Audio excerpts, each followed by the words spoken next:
En el capítulo 5 del Evangelio de Juan leemos la historia de Jesús sanando a un hombre paralítico en el estanque de Betesda.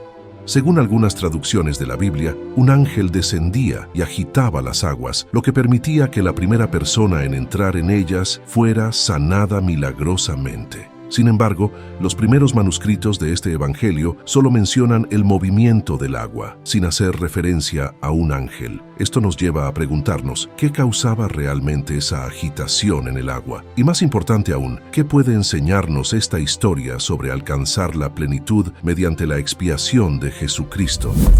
La historia comienza con Jesús viajando a Jerusalén durante una de las festividades judías.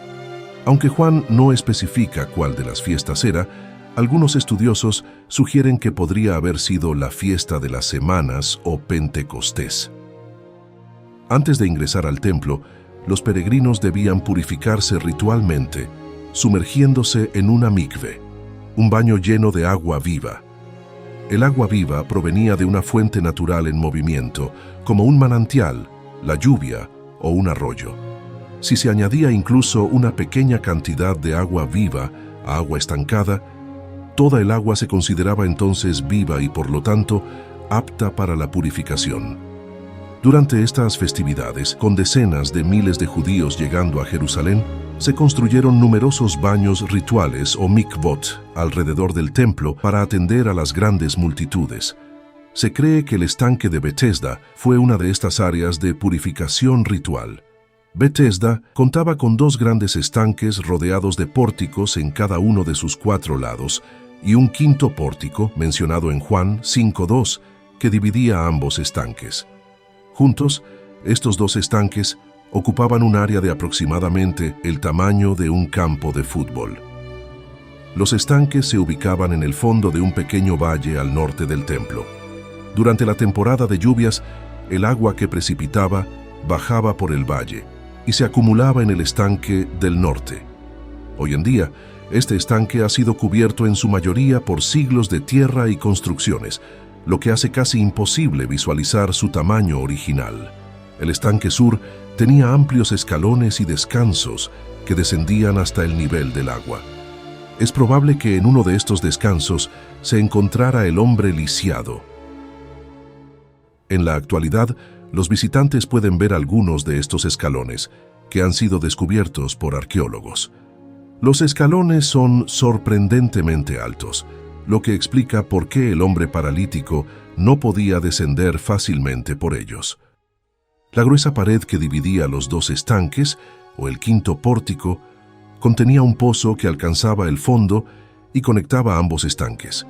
A través de pequeños apoyos tallados en el costado, una persona podía subir y bajar por el pozo como si fuera una escalera.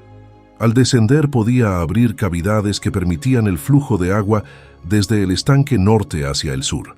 Así, el agua de lluvia viva del estanque norte entraba en contacto con el agua estancada del estanque sur, volviéndola apta para fines rituales. Los peregrinos judíos podían acceder a este estanque o a otros similares y bajar los escalones hasta sumergirse en el agua, logrando la limpieza ritual necesaria para adorar en el templo. De este modo, el movimiento del agua podría no ser el resultado de un poder angélico, sino de su flujo desde el estanque norte, que provocaba burbujeo al atravesar el túnel de drenaje. Con este contexto en mente, profundicemos en la historia de la sanación del hombre lisiado por Jesús. Era día de reposo y muchas personas con enfermedades físicas se habían reunido en los escalones y descansos de Betesda esperando el movimiento del agua. Al parecer, creían que quien lograra entrar primero en las aguas en movimiento sería sanado. Al entrar Jesús, se sintió atraído hacia un hombre en particular, a quien de alguna manera sabía que había estado afligido durante muchos años. No conocemos la edad de este hombre, pero durante 38 años había sufrido, anhelando una sanación milagrosa que nunca llegó. Jesús se acercó a él y le preguntó, ¿quieres ser sano? En lugar de responder con un simple sí o no, el hombre explicó que no tenía a nadie que lo ayudara a entrar en el estanque cuando las aguas se movían. En esencia, el hombre se centró en lo que percibía como el principal obstáculo para su sanación. Con gran poder, Jesús simplemente declaró: «Levántate, toma tu lecho y anda». Al instante, el hombre fue sanado, tomó su lecho y se marchó como Jesús le había ordenado. Sin embargo, pronto fue confrontado por líderes judíos que lo acusaron de violar el día de reposo. Aunque la ley de Moisés no prohibía cargar un lecho en ese día, algunas tradiciones judías posteriores sí lo hacían.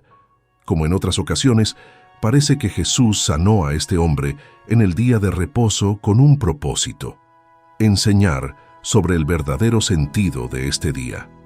El día de reposo no consiste en cumplir con listas de reglas, sino en un tiempo para la renovación espiritual y física. Es un día para enfocarse en sanar y elevar a los demás. Es importante destacar que este milagro ocurrió durante una fiesta judía. En esa época, miles de peregrinos se sumergían ritualmente en los estanques tras largas jornadas de viaje hacia el templo. Surge entonces una pregunta: ¿a dónde fue este hombre después de ser sanado y recibir la orden de levantarse y caminar? Quizás por primera vez en casi 40 años pudo dirigirse al templo para participar en sus rituales sagrados. Para aquellos que han lidiado durante años con desafíos físicos o espirituales profundos, o para quienes sienten que no hay nadie que pueda sanarles o ayudarles, las palabras de Jesús al hombre en Betesda son un poderoso consuelo y aliento, como expresó tan hermosamente Isaías. Pero los que esperan en Jehová tendrán nuevas fuerzas, levantarán las alas como águilas, correrán y no se cansarán, caminarán y no se fatigarán. Esta historia nos recuerda que Jesús es la fuente verdadera de agua viva. Sin importar cuánto debamos enfrentar, podemos confiar en que Él nunca nos abandonará. Jesús puede encontrarnos entre la multitud y conoce profundamente nuestras necesidades. Cualquiera que sea el obstáculo que nos impida avanzar hacia la presencia de Dios, Él puede levantarnos y darnos el impulso para seguir adelante. Si lo que nos retiene son las cargas del pecado, las aguas sanadoras de la expiación de Cristo pueden limpiarnos y restaurarnos. Incluso la muerte no tiene poder definitivo sobre nosotros, ya que a través de Cristo todos un día resucitaremos para caminar y vivir eternamente. Como dice Primera Carta a los Corintios 15:22. Porque así como en Adán todos mueren, también en Cristo todos serán vivificados. Jesús nos invita a cada uno a tomar nuestro lecho y caminar junto a Él, a vivir en fe y seguirle. Al hacerlo, descubrimos que tenemos la fortaleza para cumplir sus mandatos, porque Él nos ha levantado y nos ha hecho completos.